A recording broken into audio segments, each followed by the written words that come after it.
So in the third parameter we are going to discuss relation between frequency and photocurrent. अब इस setup के अंदर हम लोग सोर्स की फ्रीक्वेंसी चेंज करेंगे और फ्रीक्वेंसी के चेंज के अकॉर्डिंग फोटोकरंट में क्या चेंजेस आएगा।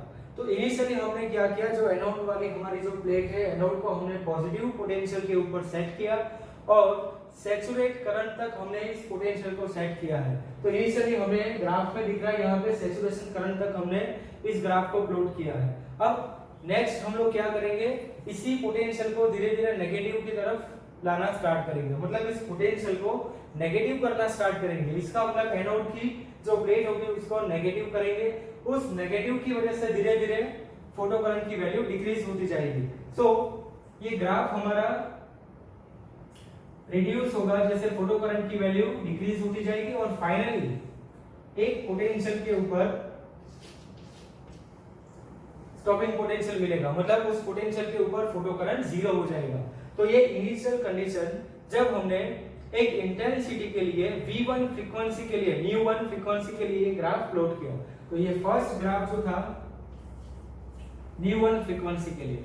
अब नेक्स्ट टाइम हमने जब ये सोर्स को चेंज किया, मतलब डिफरेंट कलर के सोर्स को इंट्रोड्यूस किया और इंटेंसिटी को कांस्टेंट रखा, तब हमें ये चीज पता चली कि सैचुरेशन करंट की वैल्यू चेंज नहीं होगी, मतलब सैचुरेशन करंट एक ही पॉइंट के ऊपर ये फिक्स रहेगा। अब हमने जैसे फ्रीक्वेंसी चेंज की, जैसे हाई फ्रीक्वेंसी की तरफ गए तो यहाँ पे फोटो इलेक्ट्रॉन्स इंक्रीज हो जाएंगे। सो नेक्स्ट जो ग्राफ बनेगा μ2 फ्रीक्वेंसी के लिए, तो इसके लिए हमने क्या ऑब्जर्व किया, जैसे इनिशियली हमारे पास 150 में से 80-90 इलेक्ट्रॉन्स फ्री रहेंगे जो एनोड की तरफ जाएंगे, तो ये फर्स्ट पीक हमने यहाँ पे ड्रॉ किया।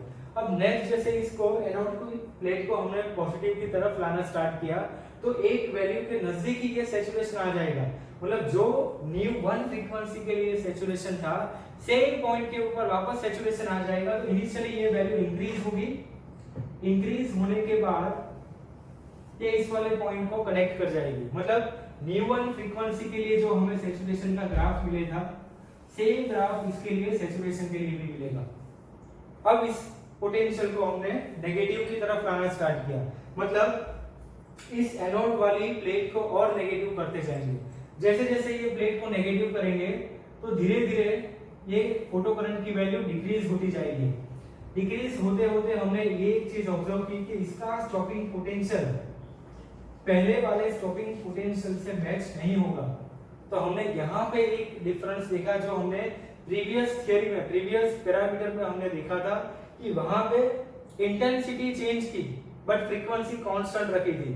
तब कौन सी वैल्यू कांस्टेंट थी? स्टॉपिंग पोटेंशियल थी। स्टॉपिंग पोटेंशियल, एक ही पोटेंशियल पे सारे फोटो इलेक्ट्रिक करंट जीरो मिलते थे हमें। अब इस वाली थियरी में, इस वाले पैरामीटर में क्या किया हमने, इंटेंसिटी सेम रखी बट फ्रीक्वेंसी चेंज की। जैसे फ्रीक्वेंसी चेंज की तो हमें एक चीज कांस्टेंट कौन सी मिली? Saturation current. तो ये थर्ड पैरामीटर के जो 4 पॉइंट आपको याद रखने हैं, पहला पॉइंट इंटेंसिटी कांस्टेंट रखनी है, फ्रीक्वेंसी हम लोग चेंज करेंगे और उसके साथ कौन सी वैल्यू कांस्टेंट मिलेगी, तो सैचुरेशन करंट कांस्टेंट मिलेगा, और कौन सी वैल्यू में चेंजेस आएगा तो स्टॉपिंग पोटेंशियल की वैल्यू चेंज होगी। अब नेक्स्ट टाइम हमने थर्ड फ्रीक्वेंसी का एक सोर्स यूज किया। अब इसके लिए हमने क्या देखा, तो ये ग्राफ ऊपर तक था, जो फ्रीक्वेंसी और भी हाई थी, मतलब 150 200 इलेक्ट्रॉन में से अब सपोज 150 जितने इलेक्ट्रॉन्स ऊपर पहुंच गए, मतलब एनोड की तरफ जा चुके हैं, तो यहाँ पे एक पॉइंट हमें और भी पीक ऊपर मिलेगा। अब हमने इसका पोटेंशियल पॉजिटिव की तरफ लाना स्टार्ट किया, तो इनिशियली हमें इसके ऊपर इंक्रीमेंट मिलेगा और फाइनली क्या दिखेगा, इसका भी सैचुरेशन सेम पॉइंट के ऊपर आ जाएगा। अब थर्ड फ्रीक्वेंसी वाले सोर्स के लिए हमने इस पोटेंशियल को नेगेटिव किया। जैसे इस पॉइंट को नेगेटिव करेंगे, इस पोटेंशियल को नेगेटिव करेंगे, फोटो करंट की वैल्यू और भी डिक्रीज होना स्टार्ट हो जाएगी। तो ये धीरे धीरे फोटो करंट की वैल्यू डिक्रीज होगी, बट स्टॉपिंग पोटेंशियल हमें सेम पॉइंट पे नहीं मिला। ये सारे स्टॉपिंग पोटेंशियल को हम लोग कैपिटल में शो करेंगे। ये V01, ये V02 और ये V03। ये फ्रीक्वेंसी थी हमारी μ3, इससे नीचे वाली फ्रीक्वेंसी थी ν2 और ये वाली फ्रीक्वेंसी थी ν1। तो यहां से रिलेशन क्या होगा, ν1 is less than ν2 is less than ν3। Stopping potential की वैल्यू कंटिन्यूअसली चेंज होती जाएगी। तो ये थर्ड पैरामीटर के अंदर जो इंपॉर्टेंट पॉइंट रहेंगे, फर्स्ट पॉइंट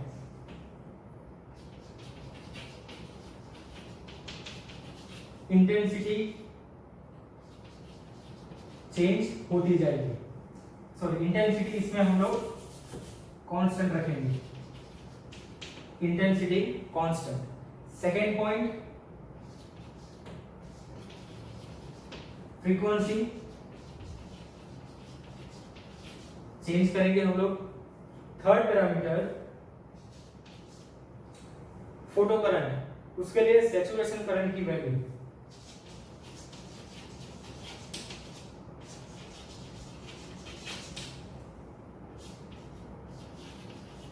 कांस्टेंट। और जो लास्ट और सबसे इंपॉर्टेंट पैरामीटर होगा हमारा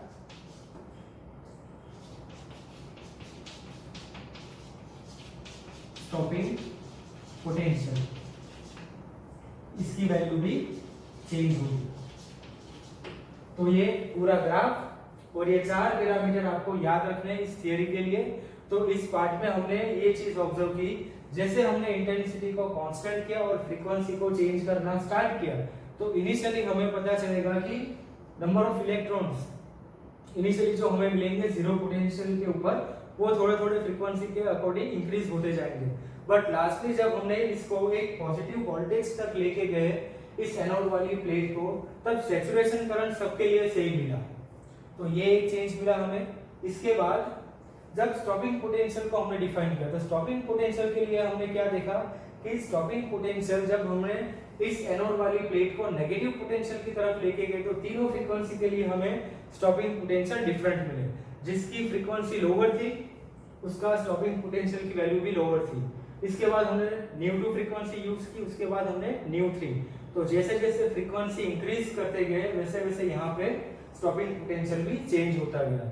तो ये सेकंड एंड थर्ड पार्ट जो है इस थियरी का, फोटो इलेक्ट्रिक इफेक्ट का, ये जो सेकंड और थर्ड जो हमने पैरामीटर स्टडी किया है, इसके ऊपर से हम लोग नेक्स्ट टाइम अब डेरिवेशन स्टार्ट करेंगे आइंस्टाइन इक्वेशन का, और इसके बेसिस पे हम लोग फर्दर इक्वेशन भी सॉल्व करेंगे। बिकॉज सेकंड कंडीशन ऐसी थी जहां पे इंटेंसिटी हमने चेंज की थी बट फ्रीक्वेंसी कांस्टेंट रखी थी, तब हमने देखा स्टॉपिंग पोटेंशियल कांस्टेंट हो गया। अब थर्ड पार्ट में ऐसा हुआ कि हमने इंटेंसिटी को कांस्टेंट रखा बट फ्रीक्वेंसी को चेंज किया, तो स्टॉपिंग पोटेंशियल चेंज हो गया। तो स्टॉपिंग पोटेंशियल का रिलेशन किसके साथ आएगा, स्टॉपिंग पोटेंशियल फ्रीक्वेंसी पे डिपेंड करता है या फिर इंटेंसिटी के ऊपर? कौन से पैरामीटर के ऊपर हम लोग स्टॉपिंग पोटेंशियल की डिपेंडेंसी दिखा सकते हैं? ये सारे रिलेशन मिक्सअप करके हम लोग नेक्स्ट टाइम आइंस्टाइन इक्वेशन की फाइनल फॉर्मूला। लास्ट हमने क्या देखा था कि थर्ड पैरामीटर के अंदर हमने फ्रीक्वेंसी चेंज की थी। अब जैसे हमने फ्रीक्वेंसी चेंज की तो उसके अकॉर्डिंग हमने ग्राफ में देखा कि सैचुरेशन करंट हमारा कांस्टेंट मिलेगा।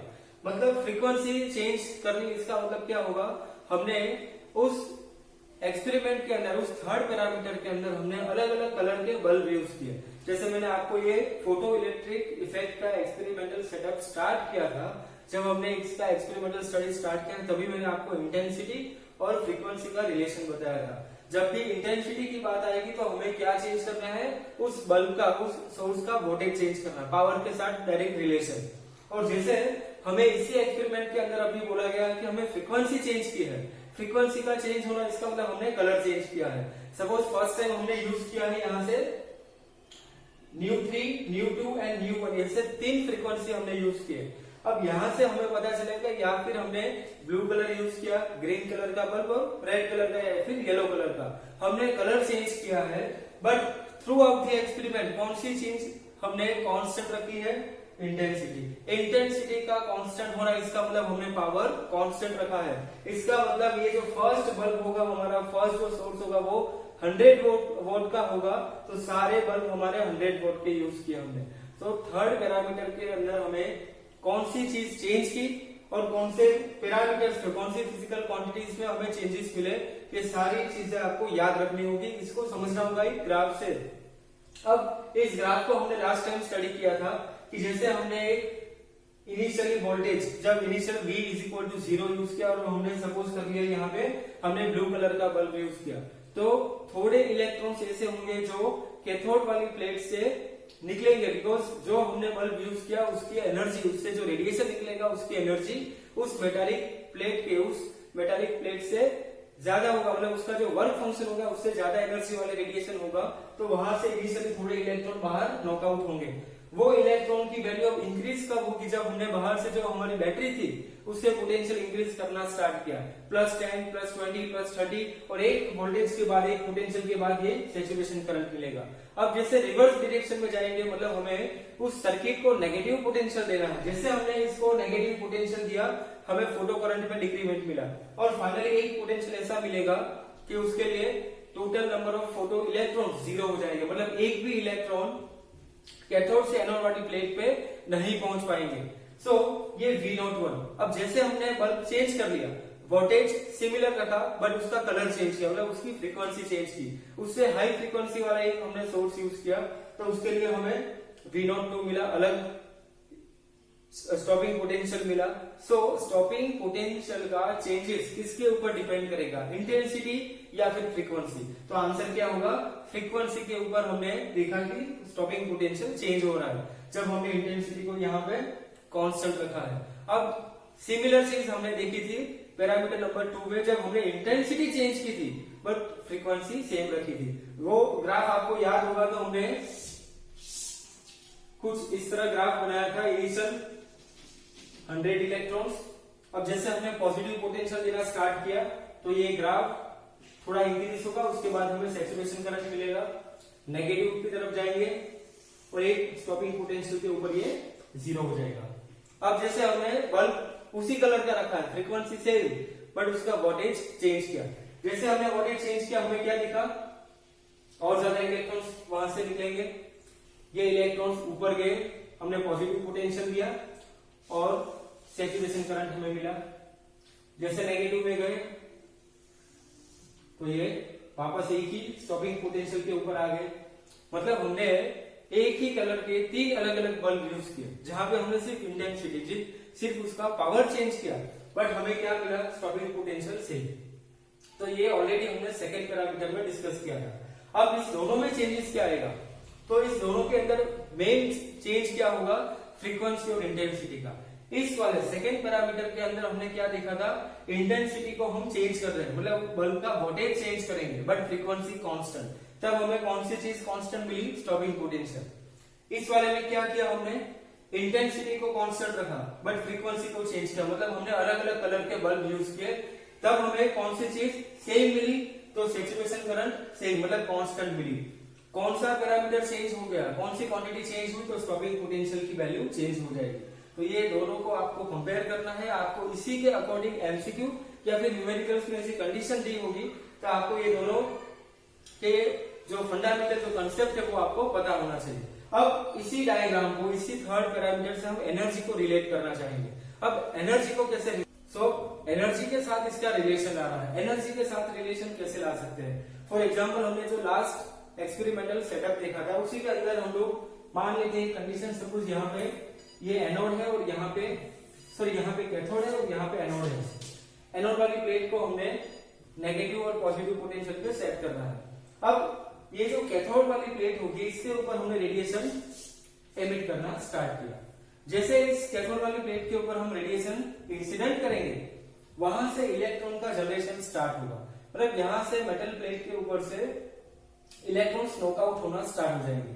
अब स्टॉपिंग पोटेंशियल का मतलब क्या होता है, जैसे हमने यहाँ से एक इलेक्ट्रॉन, यहाँ से एक रेडिएशन को इंसिडेंट किया, यहाँ से सपोज 100 इलेक्ट्रॉन्स जनरेट हो गए, ये 100 इलेक्ट्रॉन्स यहाँ से एनोड तक जाएंगे, मतलब कुछ एनर्जी लेके जाएंगे, बिकॉज उनके पास कोई वेलोसिटी होगी, कोई स्पीड होगी, तो इनिशियल वो एक काइनेटिक एनर्जी के साथ यहाँ तक पहुंचेंगे और इस वाली प्लेट के ऊपर स्ट्राइक करेंगे। अब हमने क्या किया, initially V is equal to 0, मतलब हमने इनिशियली बाहर से पोटेंशियल कितना दिया है, V is equal to 0। Suppose कर लेते हैं यहाँ से जितने भी इलेक्ट्रॉन जनरेट हुए उनकी मैक्सिमम एनर्जी की, एनर्जी हम यहाँ पे यूज करते हैं जूल में नहीं यूज करेंगे, ईवी में यूज करेंगे। सो सपोज 100 eV इतनी एनर्जी के साथ सारे इलेक्ट्रॉन मतलब इतनी मैक्सिमम इलेक्ट्रॉन के साथ यहाँ से इलेक्ट्रॉन्स बाहर निकलेंगे और इस वाली प्लेट के ऊपर स्ट्राइक करेंगे। अब हमने क्या किया, इस वाले ग्राफ को ऑब्जर्व करेंगे तो हमें पता चलेगा नेगेटिव पोटेंशियल की तरफ हमें कुछ चेंजेस मिलते हैं। तो हमने क्या किया, next time V is equal to -10 volt दिया, मतलब एनोड वाली प्लेट को हमने -10 वोल्ट पोटेंशियल पे रखा। यहां से जो इलेक्ट्रॉन निकलने वाले हो नेगेटिव चार्ज पार्टिकल इस नेगेटिव पोटेंशियल को रिपेल करेंगे। मतलब हमने इस इलेक्ट्रॉन के लिए इस पोटेंशियल की वजह से एक पोटेंशियल एनर्जी जनरेट करके दी, जो पोटेंशियल एनर्जी नेगेटिव होगी। उस नेगेटिव पोटेंशियल एनर्जी के सामने इलेक्ट्रॉन 100 eV एनर्जी लेके जाने वाला है। अब ये पोटेंशियल हमने जैसे यहाँ पे -10 दी, जैसे पोटेंशियल -10 दिया तो पोटेंशियल एनर्जी का क्या रिलेशन होगा, तो पोटेंशियल की क्या डेफिनेशन होती है, V is equal to W/Q, work done per unit charge, work done मतलब एनर्जी। तो इस पोटेंशियल की वजह से हमने कुछ पोटेंशियल एनर्जी जनरेट की है इस इलेक्ट्रॉन के लिए। सपोज इस नेगेटिव पोटेंशियल की वजह से हमने -40 eV जितनी एनर्जी जनरेट की। अब सामने -40 eV की पोटेंशियल एनर्जी रहेगी और यहां से इलेक्ट्रॉन 100 eV की काइनेटिक एनर्जी लेके आएगा। सो ये 100 eV और सामने से -40, तो बचेगा कितना भी 60 eV। तो इस सारे इलेक्ट्रॉन में से जिनकी एनर्जी +40 होगी उनको तो ये -40 जीरो कर देगा। तो हमें क्या मिलेगा, अभी जिस इलेक्ट्रॉन की एनर्जी +40 से ज्यादा होगी वही इलेक्ट्रॉन यहां तक पहुंच पाएंगे। मतलब इनिशियली जो हमें इलेक्ट्रॉन्स मिले थे इतने इलेक्ट्रॉन अब नहीं मिलेंगे, बिकॉज सामने हमने नेगेटिव एनर्जी जनरेट कर दी। तो जैसे ये -40 eV का पोटेंशियल एनर्जी जनरेट होगा, यहां से जो इलेक्ट्रॉन जाने वाले थे 100 eV लेके, अब वो इलेक्ट्रॉन 60 eV की एनर्जी लेके इसके ऊपर स्ट्राइक करेंगे। मतलब जो एनर्जी जो इलेक्ट्रॉन के पास -40 को टॉलरेट करने का, उसको बैरियर को क्रॉस करने की एनर्जी नहीं होगी, वो इलेक्ट्रॉन इधर ही स्टॉप हो जाएंगे। सो इलेक्ट्रॉन जिनके पास +40 से ज्यादा एनर्जी होगी वो सारे इलेक्ट्रॉन इसके ऊपर स्ट्राइक करेंगे। इसीलिए हमें जैसे नेगेटिव पोटेंशियल किया तो इस ग्राफ के अंदर हमने देखा कि फोटो करंट डिक्रीज हो जाएगा, और फोटो करंट डिक्रीज होना इसका मतलब नंबर ऑफ फोटो इलेक्ट्रॉन्स का डिक्रीमेंट, बिकॉज करंट और जो फोटो इलेक्ट्रॉन्स जनरेट होने वाले उन दोनों के बीच में भी रिलेशन हमें पता है, I is equal to NA/VD। तो N मतलब नंबर ऑफ फोटो इलेक्ट्रॉन्स। सो जैसे फोटो इलेक्ट्रॉन्स डिक्रीज हो जाएंगे यहां से हमें फोटो करंट में भी डिक्रीमेंट मिलेगा। अब हमने नेक्स्ट क्या किया, इसके अंदर -20 वोल्ट दिया। जैसे -20 वोल्ट दिया यहाँ पे, और सपोज यहाँ पे पोटेंशियल एनर्जी जनरेट होगी -80 eV की। अब हमारा जो इलेक्ट्रॉन है जिसके पास इनिशियल एनर्जी कितनी है 100 eV, तो वो 100 eV लेके जाएगा, उसके सामने आएगा -80, तो -80 और यहाँ से +100 मतलब बचेगा 20। मतलब यहाँ से जो इलेक्ट्रॉन होंगे वो 20 eV एनर्जी लेके इसके ऊपर स्ट्राइक करेंगे। जो भी इलेक्ट्रॉन जिसके +80 eV जितनी एनर्जी होगी वो इधर ही स्टॉप हो जाएंगे, बिकॉज +80 eV को अपोज करने के लिए -80 eV एनर्जी हमने ऑलरेडी अगेंस्ट में दी है। तो +80 वाले जितने भी इलेक्ट्रॉन्स होंगे वो इधर ही स्टॉप हो जाएंगे, और बाकी के जो इलेक्ट्रॉन होंगे जिनकी एनर्जी 80 eV से ज्यादा होगी वो सारे इलेक्ट्रॉन इस वाले प्लेट के ऊपर स्ट्राइक करेंगे। सो फाइनली हमें और भी करंट के अंदर डिक्रीमेंट मिला, और एक पोटेंशियल के ऊपर जब ये एनर्जी -100 eV हो जाएगी, और यहां से जो हमारी एवरेज जो एनर्जी थी, मैक्सिमम एनर्जी थी कि भाई इलेक्ट्रॉन के पास मैक्सिमम 100 eV एनर्जी है इस वाली मेटालिक प्लेट के लिए। सो यहां से 100 eV एनर्जी लेके इलेक्ट्रॉन जाएंगे, सामने से -100 eV मिलेगी, तो फाइनल टोटल एनर्जी कितनी हो जाएगी 0। तो यहाँ पे एक भी इलेक्ट्रॉन स्ट्राइक नहीं कर पाएगा। इसका मतलब हमें वो उस पोटेंशियल के ऊपर फोटो करंट कितना मिला 0। अब इसी कंडीशन को, इसी पूरी सिचुएशन को हम रिलेट करेंगे तो आपको पता चलेगा फोटो करंट का डायरेक्ट रिलेशन किसके साथ होगा। फोटो करंट का डायरेक्ट रिलेशन इंटेंसिटी के साथ है, या फिर फ्रीक्वेंसी के साथ, या फिर स्टॉपिंग पोटेंशियल के साथ। तो आपको यहां से एक चीज क्लियर होगी, जो हमने लास्टली देखा था कि धीरे धीरे जब हमने पोटेंशियल को डिक्रीज किया था और हमें सिर्फ एक ही पोटेंशियल मिला था, स्टॉपिंग पोटेंशियल, जब हमने इंटेंसिटी चेंज की थी, मतलब पैरामीटर नंबर 2। पैरामीटर नंबर 2 में क्या किया था, हमने इंटेंसिटी को चेंज किया था और फ्रीक्वेंसी कांस्टेंट रखी थी, तब हमें एक ही स्टॉपिंग पोटेंशियल मिला। अब इस वाली कंडीशन में क्या किया हमने, एवरी टाइम हमने फ्रीक्वेंसी चेंज की बट इंटेंसिटी कांस्टेंट रखी। अगर हमने फ्रीक्वेंसी चेंज की तो हमें स्टॉपिंग पोटेंशियल भी डिफरेंट मिला, स्टॉपिंग पोटेंशियल डिफरेंट मिला, तो यहाँ पे हमें एवरी टाइम एनर्जी भी डिफरेंट मिली सारे इलेक्ट्रॉन की। जो इलेक्ट्रॉन के पास -100 eV यहाँ सामने से हमने दी और जिस इलेक्ट्रॉन के पास +100 होगा तो वो वहां से स्टॉप हो जाएगा और फाइनली वो इलेक्ट्रॉन स्टॉप हो जाएगा वहां से, और फोटो करंट की वैल्यू हमें कितनी मिलेगी, 0। तो ये पोटेंशियल, ये जो स्टॉपिंग पोटेंशियल मिला वो फर्स्ट फ्रीक्वेंसी के लिए। सेम एक्सपेरिमेंट हमने बल्ब चेंज करके किया, बल्ब उसका वोल्टेज सेम रखा, मतलब इंटेंसिटी सेम रखी। जब इंटेंसिटी सेम रखेंगे, वोल्टेज सेम होगा, तब हमने फ्रीक्वेंसी चेंज की, मतलब पहले हमने सपोज यूज किया ब्लू कलर, उसके बाद हमने यूज किया येलो कलर या फिर उसके बाद रेड कलर, कोई भी अलग अलग कलर के हम बल्ब यूज करेंगे तो एवरी टाइम हमें स्टॉपिंग पोटेंशियल में चेंजेस मिलेगा। अगर स्टॉपिंग पोटेंशियल चेंज हो रहा है तो यहाँ से हमें एनर्जी में भी चेंजेस मिलेगा। फॉर एग्जाम्पल हम लोग सेकेंड एक लाइट का सोर्स यूज किया जिसकी फ्रीक्वेंसी इससे ज्यादा थी, तो यहाँ से जो इनिशियल हमें 100 इलेक्ट्रॉन्स मिले थे जिनकी एवरेज मैक्सिमम एनर्जी थी 100 eV, अब नेक्स्ट टाइम जब हमने सोर्स चेंज किया तब उनकी एनर्जी सपोज कर लेते हैं हम लोग 150 eV, तो यहाँ से हमें और भी नेगेटिव पोटेंशियल देना पड़ेगा, तब जाके फाइनल पोटेंशियल के ऊपर टोटल फोटो इलेक्ट्रिक करंट 0 होगा। तो इसीलिए हमें V01 से और भी आगे जाना पड़े V02 की तरफ, और हमने फ्रीक्वेंसी चेंज की ν3, तब हमें V03 मिला। तो जैसे फ्रीक्वेंसी चेंज की वैसे ही इलेक्ट्रॉन की एनर्जी भी चेंज होना स्टार्ट होगी। तो इस एक्सपेरिमेंट से और इस एग्जांपल से हमें एक चीज पता चलेगी, जब भी इस एक्सपेरिमेंट के अंदर हमें पोटेंशियल का रिलेशन एनर्जी के साथ पूछा जाएगा तो हमें ये चीज पता होनी चाहिए, जब भी फ्रीक्वेंसी चेंज होगी तब स्टॉपिंग पोटेंशियल चेंज होगा, तब इलेक्ट्रॉन की काइनेटिक एनर्जी चेंज होगी। अब second most important thing, kinetic energy का बेसिक फॉर्मूला। काइनेटिक एनर्जी का बेसिक फॉर्मूला क्या होगा, ½ mv²। अब इस काइनेटिक एनर्जी को बैलेंस किसने किया, यहाँ से पोटेंशियल एनर्जी का। अब पोटेंशियल एनर्जी का भी आपको फॉर्मूला पता है, जो हमने बाहर से पोटेंशियल दिया है उनको। पोटेंशियल कौन सा दिया है, V0 स्टॉपिंग पोटेंशियल, और इलेक्ट्रॉन का चार्ज कौन सा है, E, तो E × V0 ये एक एनर्जी हो जाएगी, इसी को हमने नाम दिया है काइनेटिक एनर्जी। अब यहाँ पे इस फॉर्मूला में एक सबसे इंपॉर्टेंट चेंज करना है आपको। सो फॉर एग्जाम्पल हमारे पास 3 इलेक्ट्रॉन्स है। अब यही सिचुएशन हम लोग यहाँ से क्रिएट करेंगे, वो 3 इलेक्ट्रॉन कैथोड वाली प्लेट से निकले, नॉकआउट हुए हैं। अब उनके सामने जब एक बैरियर होगा, सपोज हमने ये बैरियर मान लिया, जो भी इलेक्ट्रॉन इस बैरियर को क्रॉस करके जाएगा, क्रॉस कर सकता है, वही इलेक्ट्रॉन एनोड वाली प्लेट के ऊपर पहुंच पाएगा।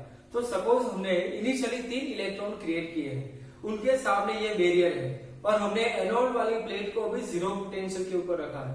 तो हमने क्या ऑब्जर्व किया कि मैक्सिमम इलेक्ट्रॉन्स इस बैरियर को क्रॉस करके एनोड की तरफ जाएंगे।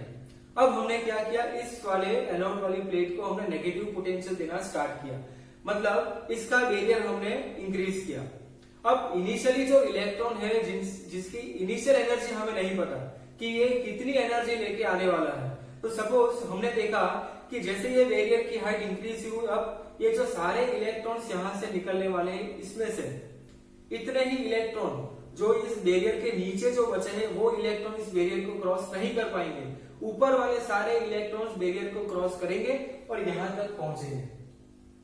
अब नेक्स्ट हमने -20 वोल्ट बाहर से सप्लाई किया, अब बैरियर की हाइट और भी इंक्रीज हो गई। अब जो इलेक्ट्रॉन आने वाले हैं, सिर्फ इतने ही इलेक्ट्रॉन जो ऊपर दिख रहे हैं आपको, इतने ही इलेक्ट्रॉन्स इस बैरियर को क्रॉस करेंगे, बाकी नीचे वाले इतने इलेक्ट्रॉन्स उधर ही स्टॉप हो जाएंगे, मतलब और भी फोटो करंट डिक्रीज हो गया। अब लास्टली हमने पोटेंशियल की वैल्यू इतनी हाई की कि जहां पे हमारा एक बैरियर मैक्सिमम हाइट पे होगा और यहां से जो इलेक्ट्रॉन आने वाले वो एक भी इलेक्ट्रॉन इस बैरियर को क्रॉस नहीं कर पाएगा, मतलब हमें कौन सा पोटेंशियल मिला, स्टॉपिंग पोटेंशियल। अब इस कंडीशन में जो इलेक्ट्रॉन इनिशियली आ रहे थे उनकी एनर्जी हमें नहीं पता, बट एक पोटेंशियल के ऊपर हमने क्या देखा कि इसके पास अभी जो एनर्जी होगी वो एनर्जी पोटेंशियल एनर्जी के बराबर होगी। मतलब कि जो इलेक्ट्रॉन आने वाले हैं लास्ट हाईएस्ट पोटेंशियल के लिए, जहां पे बैरियर क्रॉस एक भी इलेक्ट्रॉन नहीं कर पाएगा, तो उनके पास इनिशियल कितनी एनर्जी होगी वो हमें कैसे पता चलेगा? कि जैसे हमने बाहर से -10 वोल्ट दिया, इसकी वजह से पोटेंशियल एनर्जी क्रिएट हुई -40। इनिशियल एनर्जी फॉर एग्जाम्पल हमें नहीं पता, तो हमने देखा फोटो करंट में और डिक्रीमेंट आया, इतने ही इलेक्ट्रॉन जंक्शन बैरियर को क्रॉस करके पहुंच पाए। अब हमने -20 दिया तो ये -80 eV हो गई। तब हमने देखा और भी फोटो इलेक्ट्रॉन्स की क्वांटिटी डिक्रीज हो गई। उसके बाद हमने फॉर एग्जांपल -30 दे दिया। अब -30 वोल्ट पे हमने देखा एनर्जी -100 eV होगी। अब हमने देखा तो एक भी इलेक्ट्रॉन जंक्शन क्रॉस नहीं करेगा, मतलब बैरियर को क्रॉस करके एनोड की तरफ नहीं पहुंचेगा। इसका मतलब क्या होगा कि इस इलेक्ट्रॉन के पास इनिशियली 100 eV एनर्जी होगी। तो ये 100 eV एनर्जी, इसका मतलब क्या होगा कि उस इलेक्ट्रॉन के पास मैक्सिमम एनर्जी कितनी होगी? 100 eV। 100 eV से डाउन वाले हमने सारे कंडीशन देखे। जब इनिशियली यहाँ पे हमने -80 eV एनर्जी क्रिएट की तब भी फोटो करंट मिला, -40 eV क्रिएट की तब भी फोटो करंट मिला। इसका मतलब जो इलेक्ट्रॉन हमारे पास आने वाले हैं उनकी एनर्जी -40 से अप होगी, -80 से और भी ऊपर होगी। इन बिटवीन में हम कोई भी एक 25 वोल्ट भी ले सकते हैं। हम लोग मिनिमम से मिनिमम करके एक ऐसे पोटेंशियल के ऊपर पहुंचेंगे कि वहां पे हमारे पास एम्पियर मीटर में 0 रीडिंग होना चाहिए। तो उस वाले पोटेंशियल के ऊपर सपोज हमारे पास एनर्जी थी -100 eV। अगर हमें एनर्जी पता चल गई कि हमने -100 eV पोटेंशियल एनर्जी क्रिएट करके रखी है और उस कंडीशन में सामने से एक भी इलेक्ट्रॉन नहीं आएगा, इसका मतलब +100 eV एनर्जी इलेक्ट्रॉन के पास ऑलरेडी थी और वो एनर्जी मैक्सिमम होगी। बिकॉज मैक्सिमम के डाउन वाले जितने भी इलेक्ट्रॉन थे वो पहले ही स्टॉप हो चुके हैं। +80 वाले यहाँ पे स्टॉप हो गए, +40 वाले यहाँ पे स्टॉप हो गए। तो जो इलेक्ट्रॉन के पास मैक्सिमम वैल्यू होगी वो इलेक्ट्रॉन लास्ट तक आते जाएंगे और एक मैक्सिमम वैल्यू के ऊपर वो भी इलेक्ट्रॉन नहीं पहुंच पाएंगे। तब हमें जाके एम्पियर मीटर में 0 रीडिंग मिलेगा। तो आपको ये एक चीज पता होनी चाहिए, यहाँ पे जो ये फॉर्मूला हमने लिखा है, ये फॉर्मूला में जो V0 जो इंडिकेट किया है, ये V0 क्या है? Stopping potential. मतलब उस पोटेंशियल के ऊपर एक भी इलेक्ट्रॉन नहीं आएगा। इसका मतलब ये मिनिमम पोटेंशियल होगा जो maximum potential energy, maximum negative potential energy create करेगा। इसी की वजह से यहाँ पे हमें मैक्सिमम काइनेटिक एनर्जी मिलेगी। तो ये जो फॉर्मूला हमने बनाया वो मैक्सिमम काइनेटिक एनर्जी का है, which is equal to half mv² max. तो ये इस फॉर्मूला के अंदर हमें चेंज करना है। मैक्सिमम काइनेटिक एनर्जी हम लोग इसीलिए कैलकुलेट कर पाएंगे जो हमें पता होगा इनिशियली हमारे पास कितनी एनर्जी हमने क्रिएट करके रखी है। तो ये